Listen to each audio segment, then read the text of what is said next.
Happy New Year, everyone. We welcome 2022 with episode 9 of the Mindcare podcast. And if you're a first time listener, we're so glad you're joining us today as we talk about New Year's resolutions and how to make it better. I'm Janine. And I'm JT. It's good to be back. Happy New Year, guys.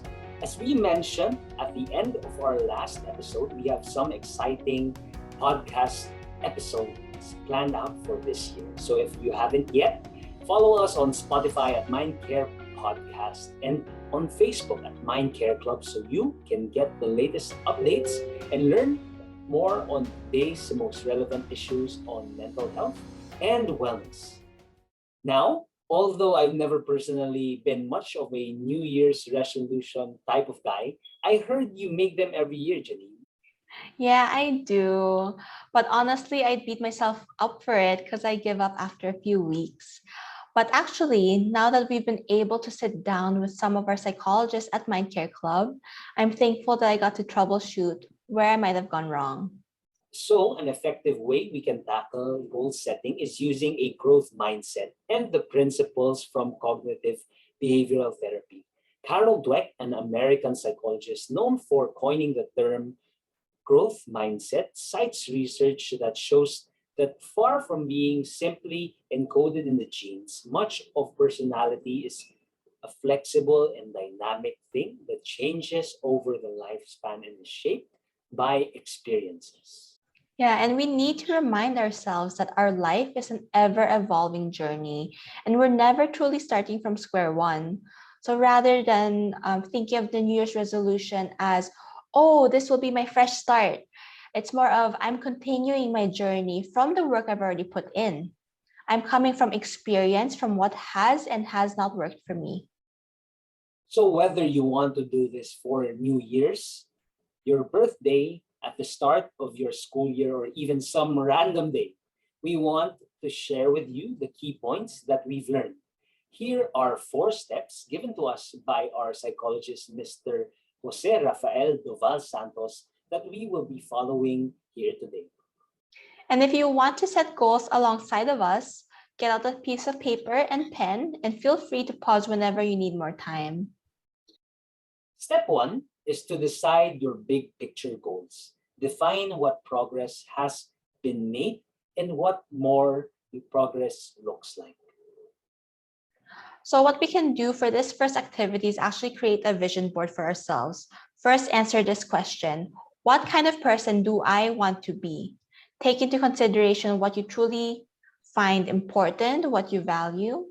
And then now on that big piece of paper, draw a line intersecting the middle. And on the left side, you will write down what your typical day looks like from the moment you get up to the moment you sleep. Okay?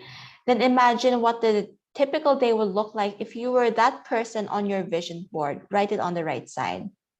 Now, I want you to close your eyes and really imagine it. Dive into your 5 senses and your emotions. And the reason why we do this is because we want to feel and be able to remember our why when we go through our journey. Whenever you're having a hard time, you want to be able to recall that and push through and feel motivated. Now, it's important to not dwell on the negatives for not being yet at your goal. Step 2 is to break your goals down into smaller, realistic targets. You can use SMART goals as a guide. S for specific, M for measurable, A for attainable, R for realistic, and T for time bound. So recall how we have the left side as being the now and the right side as being the future versions of ourselves. Let's pick one aspect that we want to work on and make it into our goal. Step 3 is to define your action plan. And this is where we definitely see the growth mindset and CBT come into place. We have to reflect on our previous experiences related to the goal, so both the positive and the negative ones. Starting with the positive experiences, what allowed us to progress? And with the negative experiences, what set us back? Remember, this is an ongoing process, so if at the end of the month you learn new things that could make things better, then you can create new action plans. Step 4 is taking accountability. It can be in the form of tracking down the things you do, having a little reward system, or even getting an accountability partner if that helps you. Do what works for you to stay accountable, but always remember not to take it too hard on yourself. If ever there are slip ups and you think all is lost, remember that slip ups are data points. It means something worked and something didn't. We just need to work on the things that did work and work around these setbacks.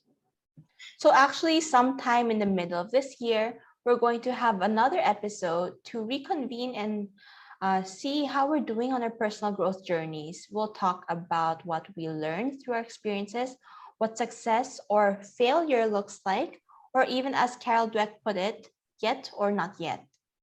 Great. So those are the four steps. So since my big picture goal for myself is to become the change I want to see in the world, as cliche as it may sound, I like to definitely work on my health and well-being, because how can I better serve other people if I'm unhealthy, or if I can't uh, stay on tip-top shape?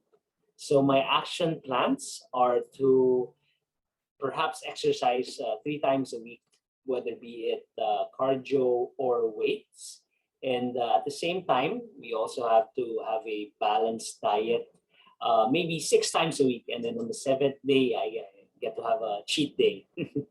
What I'll do to stay accountable perhaps would be uh, through checking my weight, at the same time maintaining the intake that I have on perhaps an application, or by writing it down and staying with that certain range. And I think that's it for me. So for me naman, I see myself being present for the people I love. So I need to have a good work-life balance. So the goal for me is to work only 8 hours a day and 6 days a week. The action plan for me would be to first set the schedule 1 week in advance following the 8 hour per day, 6 days a week schedule. And knowing that I'm a perfectionist and I tend to take too much time, another action plan for me would be to estimate how much time a task will realistically take, work through within acceptable standards, and then if there is any extra time, I'll go back to make it better. Now, all of our psychologists and counselors are trained to help you become a better version of yourself.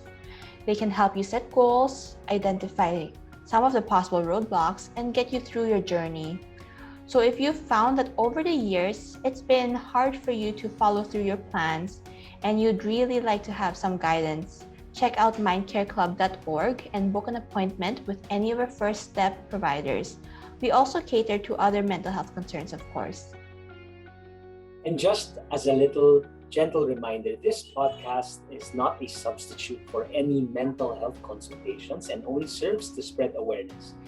Don't forget to like and share this video if it helps you, and follow us on Spotify at Mindcare Podcast. Join us again next time as we continue to help lessen sadness in the world, one podcast at a time. Thank you. Bye. Bye, everyone.